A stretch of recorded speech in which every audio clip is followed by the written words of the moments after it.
We should mention that Congressman Upton represents the 6th district where Palisades is located, just to clarify that. And so what we're talking about here is a catch-22 in terms of regulation, enforcement, monitoring. You mentioned the EPA, you mentioned the state of Michigan. Does the what has been the response of the Department of Health for the state of Michigan, and either any, well, the Great Lakes actually is technically an international body of water as well, but is there any record of enforcement or even monitoring, like I mentioned before, doing any epidemiological studies on cancer rates? One of the things that many people are concerned about with nuclear facilities and other considerations is the cancer clusters that we've seen, revealed because they've gone undetected with industry that has not been disposing properly or been not maintaining their grounds. Could you address that gap? I mean, beyond nuclear, it really has no powers of enforcement, but in terms of how we could address either through regulation, through legislation, to change that outcome. Well, for the most part, there's been a lot of silence, like I said, from the state of Michigan on these matters. There was deafening silence on the Palisades license extension. It's been downhill ever since Frank Kelly, argued that case in federal court, 15 years ago now. To its credit, the Michigan DNR, Department of Natural Resources, recently on the Fermi 3 new reactor proposal, did enter comments into the Nuclear Regulatory Commission proceeding, where they pointed out significantly that the building of Fermi 3 in Monroe, Michigan, in the southeast of Michigan, would represent the largest wetlands impact in the history of wetlands protection statutes in Michigan. They're going to build this new reactor in the middle of a wetland. In addition, they also identified numerous threatened and endangered species on the Fermi 3 site that could be harmed and perhaps even driven into extinction in Michigan if this goes forward. One of those species is the eastern fox snake. So to its credit, there are good people in the state of Michigan doing their job at places like the Michigan DNR. But like I said before, the health studies are very few and far between. The story that Paul mentioned about Illinois, a big driver in the revelation of those tritium leaks was a mother whose daughter had contracted brain cancer at age 7, and then went on to find that there were 5 such cancers just at her daughter's elementary school in this small town. So in the end, there were over 10 of these rare childhood brain cancers identified near the Dresden nuclear power plant in Illinois. We've got researchers like Dr. Jeanette Sherman, who's associated with the Western Michigan University, and she has identified cancer clusters in the vicinity of nuclear power plants. There are reports from Europe of leukemia clusters near operating nuclear power plants. There was even a study funded by the German government that revealed leukemia increases near reactors. So the evidence is out there, but the state health departments oftentimes don't do the health studies. A story that really sticks in my mind from the state of Massachusetts was near the Yankee Row nuclear power plant, where there was apparently a high incidence of Down syndrome in children. And so the parents of those families, along with local concerned citizens, demanded for a decade that the State Health Department of Massachusetts study this seeming increase in Down syndrome. And it took a decade to get the State Health Department to do the study. And in the end, there was statistical significance found of an increase downriver from that nuclear plant. It's incredible that citizens have to force the agencies that are supposed to protect them to do their job. And at Palisades, when we raised, cancer risks, Nuclear Regulatory Commission officials held up a study from 1990 by the National Cancer Institute that said that nuclear power and cancer, there doesn't seem to be an affiliation.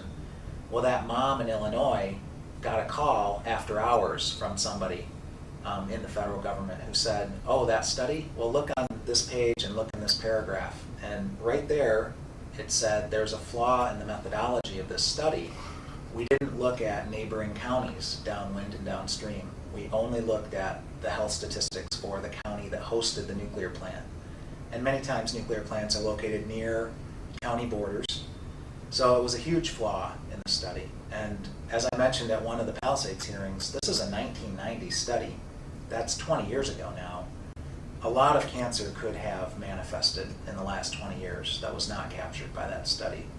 So we continually see downplaying of the health risks by the Nuclear Regulatory Commission, certainly by the company involved.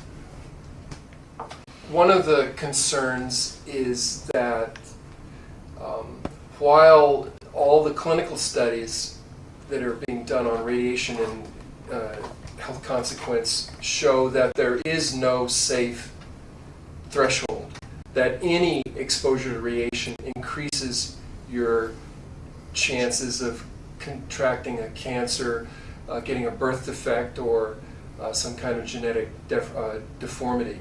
The problem is it is still difficult to do a ballistics assessment like you could on a bullet. To do a ballistics assessment on a neutron particle going through a human cell and damaging it. You mean forensic? Yes, or doing some kind of forensic analysis of a neutron particle going through a human cell is very difficult. And so while you can establish within clinical studies that radiation exposure increases your risks to cancer and birth defects, it is difficult to make those connections in epidemiological studies. However, the state of Massachusetts did do a epidemiological study that was published in 1990 through the Department of Public Health for the Pilgrim Nuclear Power Station in Plymouth, Massachusetts. And what the state of Massachusetts determined was that there was a direct connection between proximity of residency and duration of residency to the nuclear power station there and a 400% increase in a rare adult leukemia. So, we're still in the process of detecting and making these connections, but the whole issue of etiology of cancer is difficult. Although there are some cancers that, like pediatric brain cancer, that are radiogenic. They're caused by radiation exposure, and that's a clear, result of being exposed. But we really need things like more definitive cancer registries at county levels that can help identify not only cause of death, but can give you some indications of the types of cancer that was involved, and I think that's work that still has to be done. Well, getting to what the public can do in terms of responding to this information, could you address some of those things? In addition to writing letters, you mentioned there are different cancer groups and groups that are dealing with medical issues. Is part of it starting to keep track of the various ailments that people have, to show that maybe there could be a connection to other sources that are environmental pollutants? Well, we had trying to think of the date here, I think it was December of 2005, actually, that we held a citizen epidemiology workshop in South Haven in the public library there. We brought Dave Kraft and Corey Kahn from Nuclear Energy Information Service in Chicago over to present to a room full of people from South Haven, mostly in Covert, about how to do citizen epidemiology. And this is to take the health studies into our own hands as citizens, since the state agencies won't do it. Knock on doors, talk to people, have questionnaires worked out, and we could work with experts. Dr. Rosalie Bertel, as an example, who served on the International Joint Commission Task Force on Radiation in the Great Lakes. Work out medical questionnaires that could be filled out, and that would be the documentation to try to start determining how many cancers and other health problems exist in neighboring communities. So that's an idea that people could work on in Michigan. You mentioned letters to Congress. There is a running battle on Capitol Hill right now on all aspects of nuclear power, but one of the issues is public subsidies for nuclear power. This industry that's been around for 50 years, that's already gobbled up the lion's share of subsidies in the energy sector for all these decades, is now asking for some of the biggest single subsidies in its history. And citizens need to get active, need to contact their members of Congress, their senators, and just put a stop to this, because this is highway robbery. This is the U.S. Treasury being opened up to this already, 50-year-old industry that on average could make $1 million a day in net profits at its operating reactors. Because these reactors do make, in addition to a lot of radioactive waste, they do make a lot of electricity. They sell it, they make a lot of money. Unfortunately, the costs are being borne by the public. The health costs, the subsidies. There's a whole slew of subsidies that we could talk about further if you're interested, what form they take. And how could they contact you?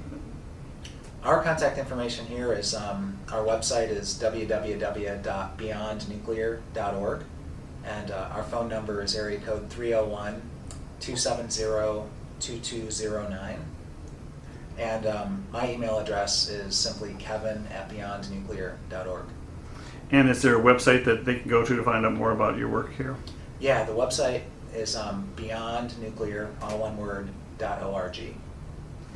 And let's discuss some of the other issues that the public, is hearing in this great debate about, getting off of dependence on foreign oil.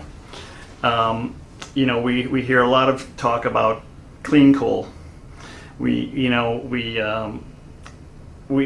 seen some movement, particularly in Michigan and other states, on wind and photovoltaics. But the reality is that the dominant interest of the coal industry and the effects on respiratory problems and other ailments is being felt in not only in Michigan, but go back to all the studies on acid rain for going back decades. Could we address the fact that Michigan really does not produce its own energy? Michigan is a net importer. I mean, now they're gradually starting to invest in some wind projects. But could you discuss why the choice of going nuclear is really not necessary? Well, one of the concerns is that the nuclear industry right now is reselling itself as the clean air energy.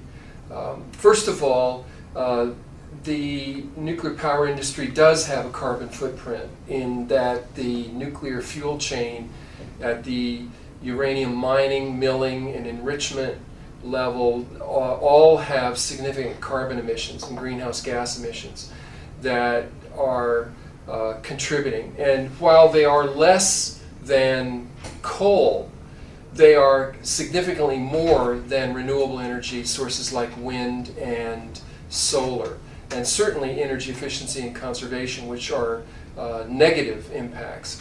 But I think, first of all, we should just dispel this myth that the agenda of the thermal electric industry is to displace coal with nuclear.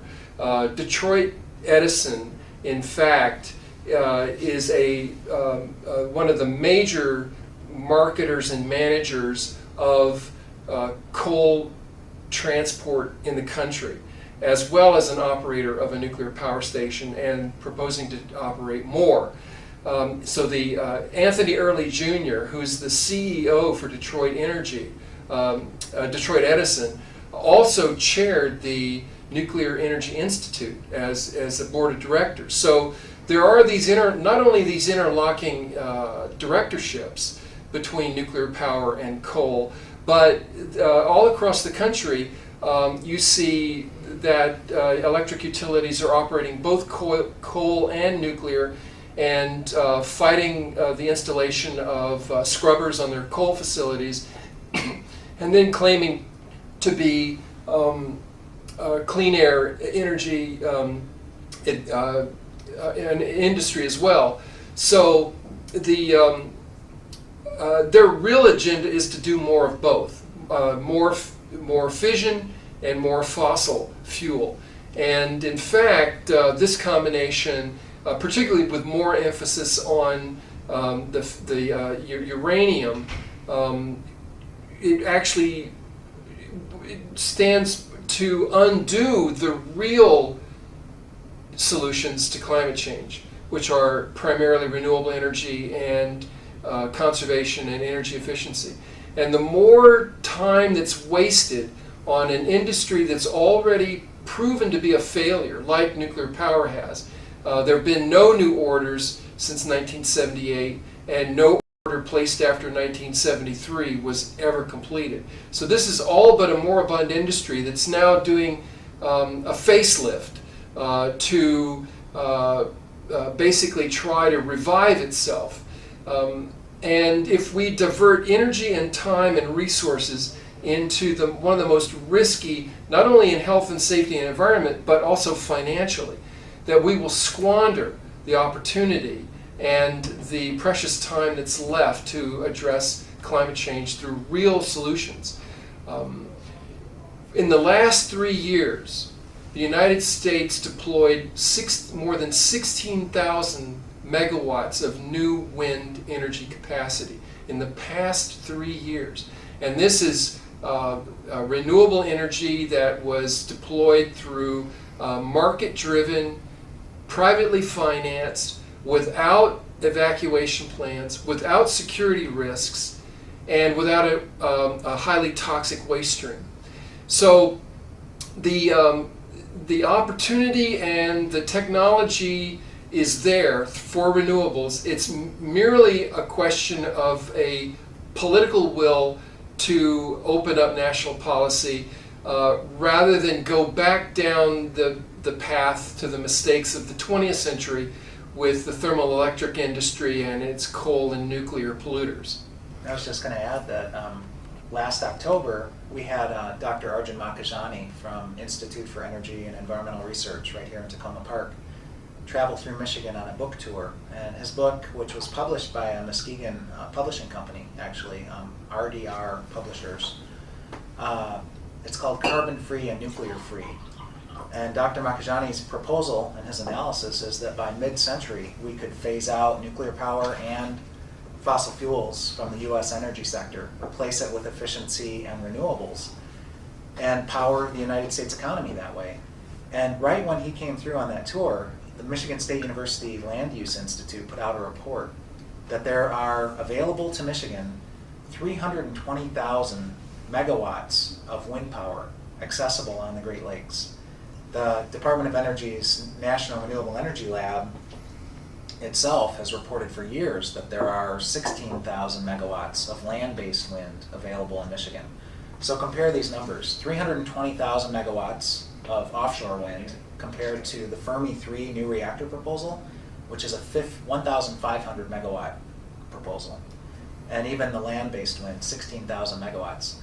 We don't want to pave the Great Lakes with wind turbines, but if we were to strategically choose even 1% of that potential offshore, just 1%, in very strategically chosen places that did not damage the viewshed, that did not damage boating or fishing or recreation in any way, shape, or form, communities that were happy to have the wind turbines come in, that would be more than double what Fermi 3 would generate.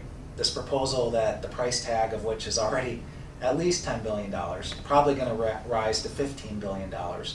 Dr. Makajani points out that wind power now is half as expensive as new nuclear power. So seeing that we're facing a climate crisis, seeing that we're facing a Great Depression in Michigan, seeing that we have limited time and money to avert the climate catastrophe that's coming our way, don't you think that Michigan would get with the game and really take wind seriously instead of wasting all this time and money on a new reactor proposal? I heard from Lee Sprague at the Sierra Club, who's the former chairman of the Native American tribe in Manistee, that a Danish wind firm, it was a European wind firm, came to his community, was interested in building a wind turbine factory there, but because Michigan is so far behind in terms of policy, they decided they really couldn't do it there, and so they moved out to Colorado. So there's a wind business in Colorado that Michigan could have had if it had its act together. The good news is that there are Michigan wind projects coming online, but it's a small fraction of the vast potential that Michigan has. And seeing that we're suffering, you know, General Motors bankruptcy, a Great Depression in Michigan's economy, wind has tremendous potential to turn all that around.